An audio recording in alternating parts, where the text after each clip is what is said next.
Welcome to Reddit Confessions. I wasn't looking for secrets. I just needed a charger.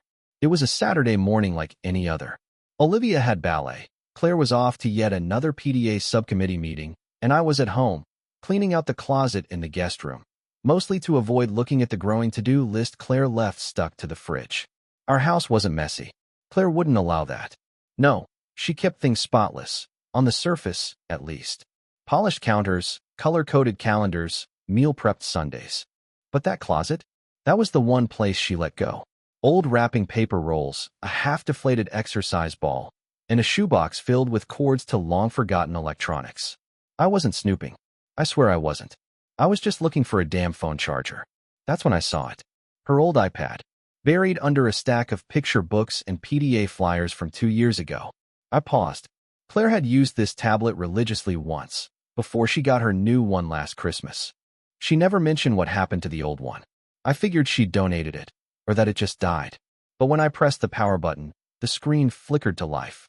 Fully charged. Still logged in. Still synced. I should have stopped there. Should have just closed it and gone back to cleaning. But something in me, curiosity or instinct or maybe just stupidity, dragged my finger across the screen and opened the Messages app. It started innocent enough. A few group chats from the PTA moms. Nothing juicy. Then I saw a name I didn't recognize. Mason D. The first message was from 2 months ago. You looked incredible today. That dress should be illegal at school events. I felt my stomach drop. I tapped the thread. My thumb hovered as it opened the full conversation. Text after text, weeks worth of them, lined up in neat little blue and gray bubbles. Flirty, playful, too familiar. And then came the photo. Claire, sitting on a desk in what looked unmistakably like the principal's office. Legs crossed, blouse undone just enough. Her smile was the worst part. It wasn't for me. It hadn't been for a while. I couldn't breathe. The text below the photo read, "Wish this desk had a lock on the door. Next time I'm making you late for 5th period." Mason Dillard, the same man I shook hands with at Olivia's open house. The same man who'd given a speech about character and community just last month. Mr. Damn pillar of the community. My fingers moved on autopilot. I screen recorded the entire message thread. Saved the photos. Emailed everything to myself. Then, just in case, I backed it up to a thumb drive I kept in the fireproof box with our birth certificates. I didn't confront her. Not that night. I made dinner. Kissed Olivia goodnight. Watched some show with Claire on the couch while pretending to laugh at the right parts. She didn't notice the difference. Why would she? I've always been quiet. But that night, as Claire curled up next to me in bed, her head resting on my shoulder like nothing had changed, I stared at the ceiling. Planning how this would all end, with applause. Cheaters were the best smiles. I used to think I knew my wife's tells, little things like how she tapped her fingers on the countertop when she was lying, or how her voice got just a bit too cheerful when she was hiding something. But now I realized Claire had an entirely different mask she wore, one I had never seen. Or maybe just refused to see. Sunday morning, she was making pancakes. Humming. Smiling like a woman without a single secret in her life. "You want blueberries in yours?" she asked, sliding a plate toward me. "Sure," I said. I didn't look up from the paper, but I watched her from the corner of my eye. Perfect hair. Perfect voice. Perfect wife.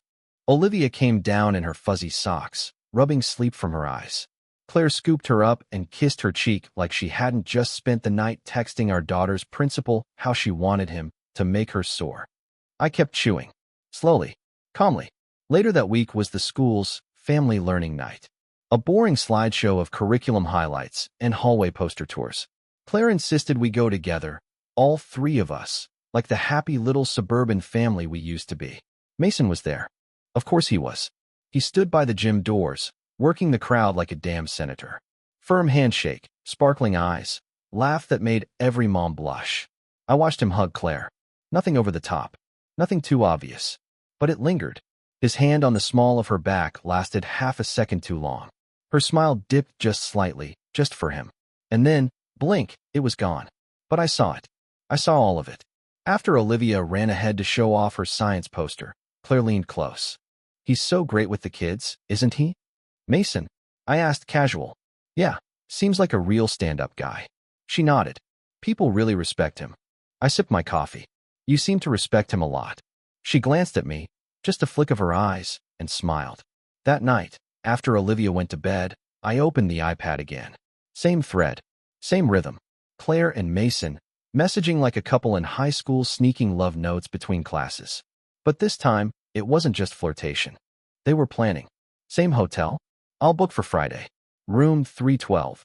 You remember, winky face. God, yes. Bring that tie I like. I started organizing, creating folders, screenshots, dates, times, locations, a full timeline. I renamed the folder Family Budget. No one would look twice. Claire walked into the office while I was exporting photos. Hey, she said, leaning against the doorframe. You're working late tonight. Just sorting receipts, I said without turning around. She didn't ask which receipts. That night, I lay beside her in bed, listening to the soft rhythm of her breath as she slept. And then I noticed something I hadn't before. I wasn't the only one watching her that night. Someone else noticed too. Claire and Mason? Oh, honey, no. Wait, why do you ask? It was a Wednesday, the kind of day that slides past you unless you're looking closely. I was in the kitchen packing Olivia's lunch, pretending like my life wasn't balancing on a knife's edge, when Lindsay dropped by. Claire's best friend. Lindsay and Claire had been tight since college. Wine nights, gym classes, matching Halloween costumes for the kids, the works. She knew everything about Claire. Or at least, she thought she did. She showed up under the pretense of dropping off a borrowed cake stand. I handed her a coffee. We sat, talked, and I decided to test something. So, I said casually, Claire's been really involved with Mason lately. School stuff. Lindsay raised an eyebrow. Mason Dillard? Yeah, they've been at a lot of those weekend volunteer things together. Just the two of them sometimes. She laughed. Claire and Mason? Oh, honey, no. Wait, she leaned in slightly. Why do you ask? That pause. That shift. She knew something. Or at least suspected. I just think he's intense, I said. Charismatic. Lindsay sipped her drink, eyeing me over the rim. Claire said you liked him. Thought he was a good influence on Olivia.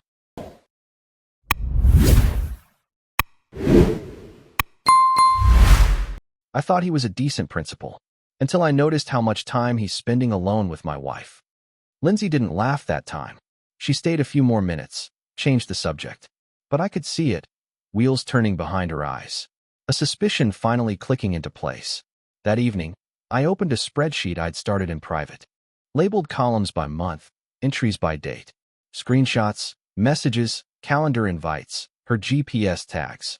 Cross-referenced with hotel check-ins and Mason's appearances at school events. I was building a case. Not for court. Not yet. But for something bigger. More public. I didn't want to just end the affair. I wanted to end the illusion. To test Claire, I asked about the upcoming Saturday storage cleanup, one of those vague PTA events they always used as cover. Oh yeah, she said with a smile. Just a few of us, cleaning out the gym closet. I nodded. Lindsay going? She hesitated. No, I think she's busy. Lie. That night, I checked the iPad again. Claire had texted Mason. He's starting to ask questions. We'll be cleaning out the gym storage all Saturday, she said, not knowing I'd already seen her packing lingerie. Claire stood in our bedroom folding yoga pants and PTA t-shirts into her overnight bag. She moved with the precision of someone who thought they were untouchable. Don't wait up, she said, tossing in a travel-sized hairspray. We might grab drinks after if we finish early. She didn't see me watching the edge of satin lingerie disappear beneath the shirts. Black. Lace. Something she hadn't worn for me in years. Oh, and can you pick up Olivia from dance? Lindsay offered, but she's got a thing. I nodded, calm. Of course. Have a good time. Inside, I was ice. The night before, I'd reinstalled an old app on my phone.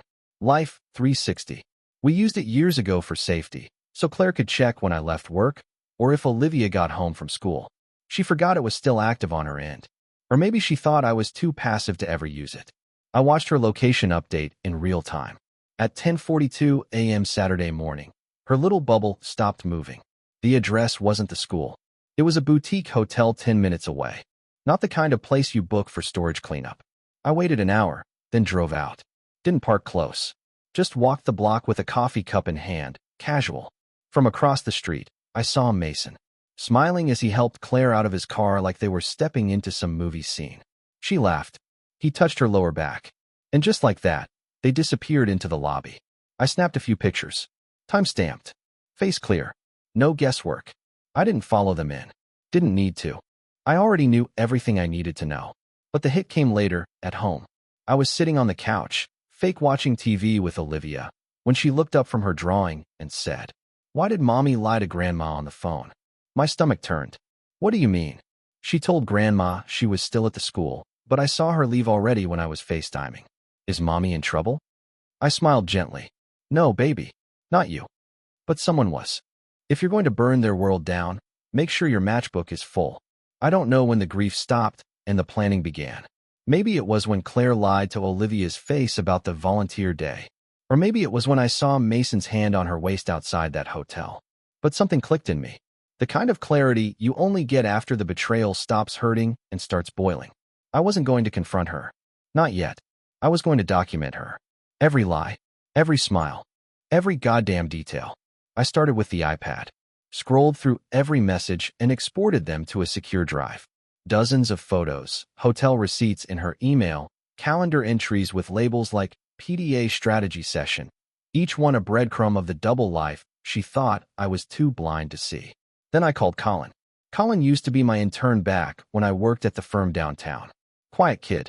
Smart as hell. Left to start a cybersecurity business. We hadn't talked in years, but when I called and said I needed help, discreet help, he said, "Give me 3 days and a burner email." I sent him Mason's school email address. 2 days later, Colin had a mirror of the inbox. Turns out, Mason wasn't just sloppy with women. He was careless with tech. The guy reused passwords like a teenager and stored sensitive emails in folders marked archive. I read it all. He'd had rumors follow him before. At a school in Ohio, a teacher resigned suddenly after inappropriate boundaries were investigated but never proven. Another PTA mom in North Carolina filed a professional conduct complaint that was quietly buried when she withdrew her kid. Claire wasn't the first, just the latest. And then I found something else. Something bigger. An email from Claire to the head of the PTA board. Last October. I strongly recommend Principal Dillard continue leading the oversight of all community programs. His commitment has directly benefited school morale. I'm happy to coordinate any votes or support needed. It was subtle, but it clicked. She helped him consolidate power. She'd stacked the committee with people loyal to her, subtly blocked opposition candidates, even drafted emails for other parents to sign. It wasn't just an affair, it was manipulation at the administrative level. My fingers were shaking. Not from rage. From excitement. This wasn't just personal betrayal anymore. It was a scandal, and the town would eat it alive. The last file Colin sent hit me like a hammer. Mason had used his school email to forward a private photo of Claire to a personal Gmail. The subject line? For later. PTA, Queen smiling face with horns. I copied it all. The messages. The photos. The voting records. The GPS data. Hotel bookings. His personnel file. The complaints from other schools. This wasn't a folder anymore. It was a loaded gun. And I had my finger on the trigger. They posed together at the charity dinner like they were saints, not sinners. The fall fundraiser was one of those small-town events designed to make people feel important. You know the type. Name tags on lanyards, plastic tablecloths trying too hard to look elegant, mediocre wine poured into glasses that fogged from cheap dishwashing. Claire lived for this kind of thing. It's about community, she always said. Really, it was about being seen, being admired. This year, she was on the planning committee. Of course she was. She wore a deep green dress, the kind that made people whisper compliments behind their hands. Mason was the keynote speaker. Naturally, because who better to praise school spirit than the man secretly banging the PTA vice chair? I wore a navy blazer and a blank expression. Nobody suspected a thing. I smiled. I clapped. I shook hands. And I recorded everything. I'd attached a small mic to the underside of Claire's clutch. Another in my own blazer pocket. One more hidden near the podium. I even paid a videographer to film the whole event for the PTA's social media page. The guy didn't need to know why I requested extra footage of Claire and Mason together. They were good at playing the part. Claire beamed. Mason joked about test scores and community values. People laughed, applauded, took selfies. I watched closely. The way she touched his arm when he said something clever.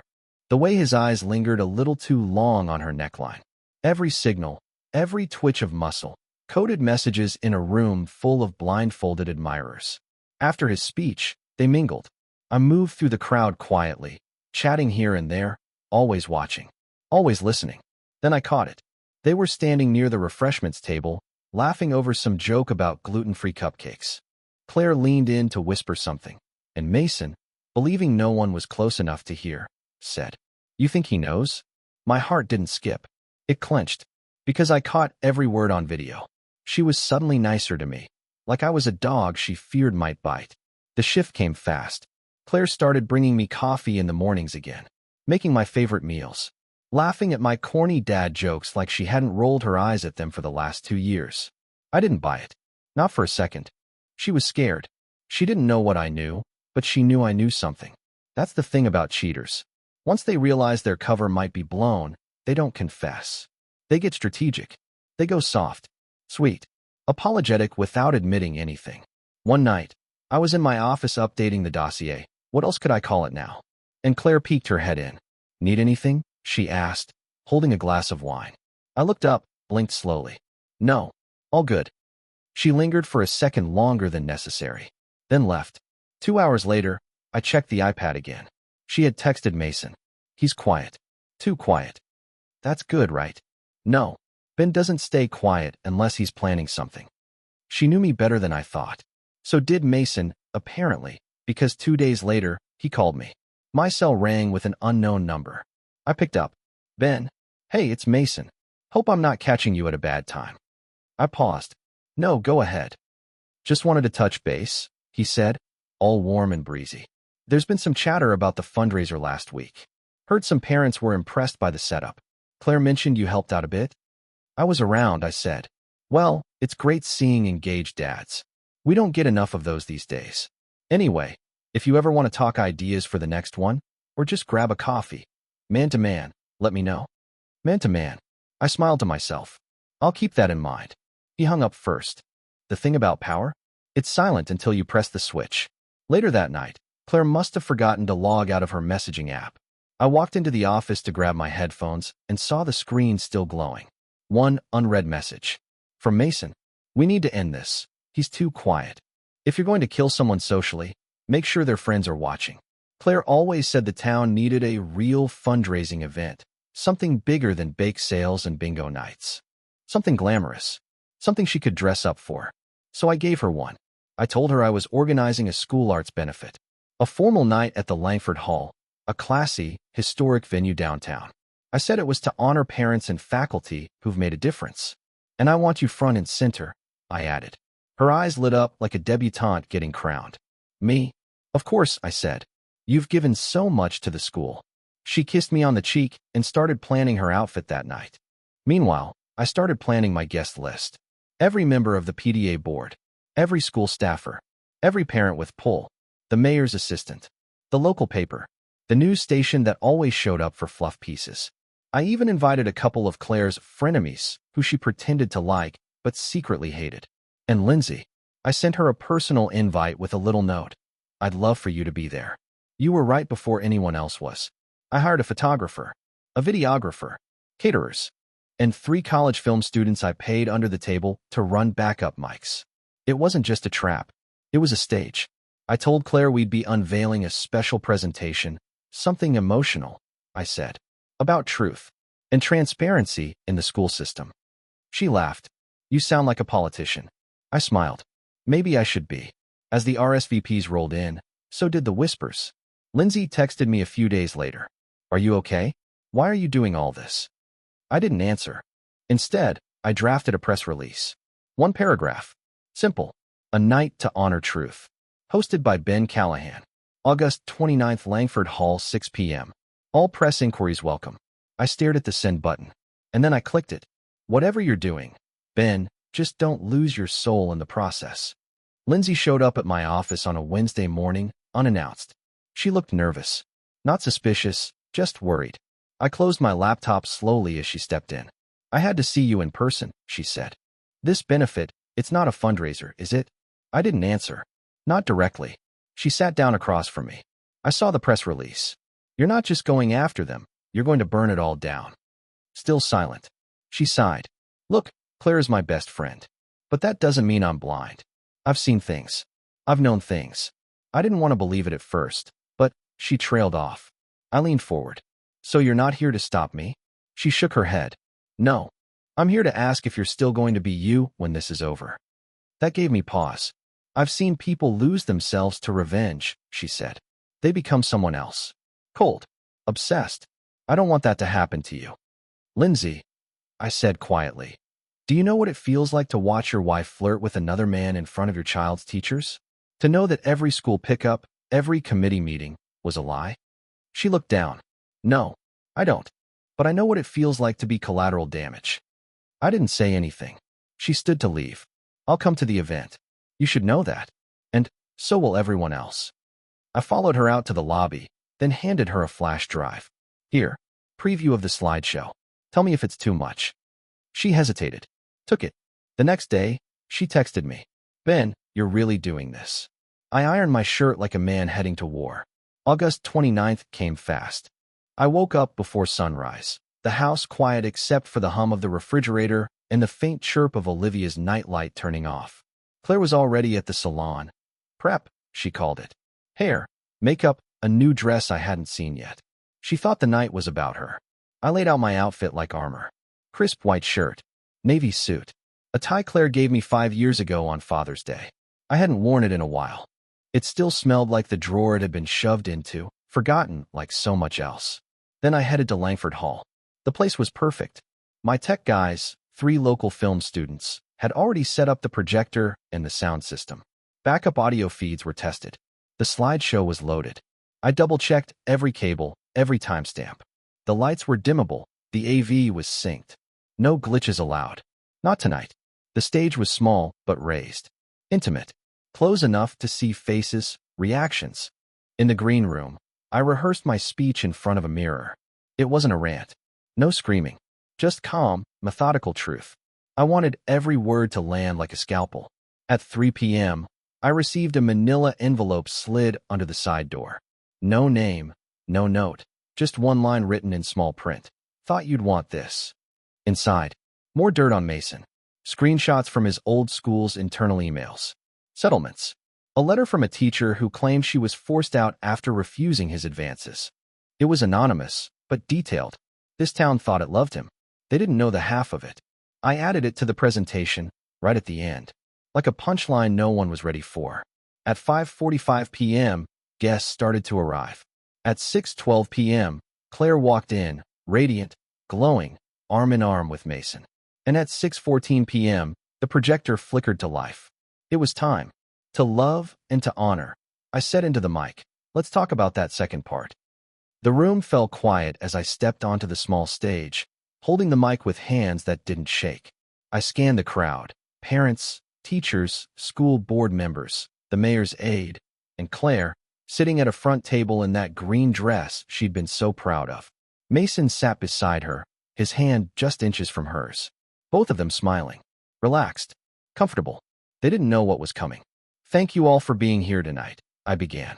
This was meant to be a fundraiser for the arts program, and in a way, it still is. But tonight's theme has changed. Slightly. I paused. Let the room settle.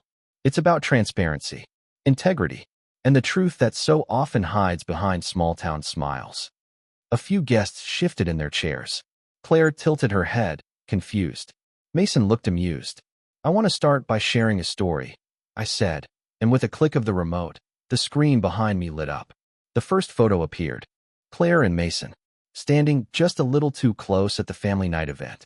Nothing explicit, just the beginning. A few polite chuckles died in throats. Then came the text messages. Flirty, suggestive, time-stamped. Someone gasped. Claire's face froze. Pale. Lips slightly parted. More messages followed. Screenshots of hotel check-ins. Calendar entries that matched volunteer weekends. A photo of Claire in Mason's office. The email to the PTA board with Claire advocating for Mason's continued leadership. The room was dead silent. Then came the last part. A slide titled, "This isn't the first time." Screenshots of internal emails from Mason's previous school. A teacher's resignation letter. A blurred-out complaint with the line, "He used his position to manipulate women in vulnerable situations." Mason stood. "Turn this off." I didn't flinch. You'll have your chance to respond, I said evenly, into the mic. But the community deserves to know who's shaping their kids' futures. Claire covered her mouth, her hands trembling. Her chair scraped back. She bolted for the exit, but not before the final image hit the screen. A candid shot. Claire and Mason, taken just 2 weeks ago, checking into the hotel. Room 312. The crowd erupted. Whispers. Gasps. A few people outright stood and stared at Mason in disgust. And then, outside the window behind the stage, the red glow of headlights flashed. A news van had just pulled up. The silence at home was louder than the applause had been. When Claire and I got home that night, we didn't say a word. She tried. She opened her mouth a few times in the car, but nothing came out. Not even a lie. She cried. Not the performative kind, the real kind. The kind where the sobs come from your stomach, and your whole body folds in on itself. I didn't comfort her. I parked, walked in, took off my jacket, sat down in the kitchen. She stood in the hallway, mascara streaking down her face, staring at me like I was some stranger who'd broken into her perfect little life. Why? She finally choked out.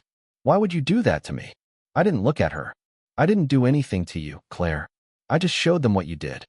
She slumped against the wall. You embarrassed me. You humiliated me in front of everyone. The whole town. I looked up. The whole town deserved to know who they were trusting with their kids, and who their PTA vice chair was fucking on school time. Her lip trembled. Don't say that.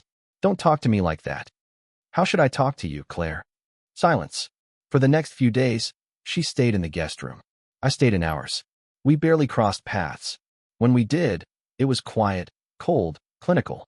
Like two co-workers after a workplace affair gone wrong. Mason was suspended by the school board within 24 hours. Parents were furious. Some pulled their kids from the school. The local Facebook mom group turned into a war zone. News vans showed up on our street. Someone spray-painted "liar" on Claire's car. Olivia didn't understand why people whispered at the grocery store. Why her friend's mom didn't invite her to the birthday party. She cried one night and asked, "Did I do something wrong?" That shattered me more than anything else. I hugged her hard. No, sweetie, you didn't do anything wrong. Claire tried to talk to me on the 4th day. Ben, she whispered through the crack in the office door. What do I have to do to fix this? I waited 3 weeks before replying. One word. Leave. Claire tried everything in those 3 weeks. Apologies, tears, guilt. Promises she couldn't keep. I'll never speak to him again. We can go to counseling. I was lost, Ben. I didn't mean for it to go that far. But every time she spoke, it felt like noise, like static around the truth that was already scorched into the walls of our home. I stayed calm, civil, for Olivia's sake. But I didn't sleep in our room. I didn't kiss her on the cheek before work. I didn't respond when she left notes on my nightstand.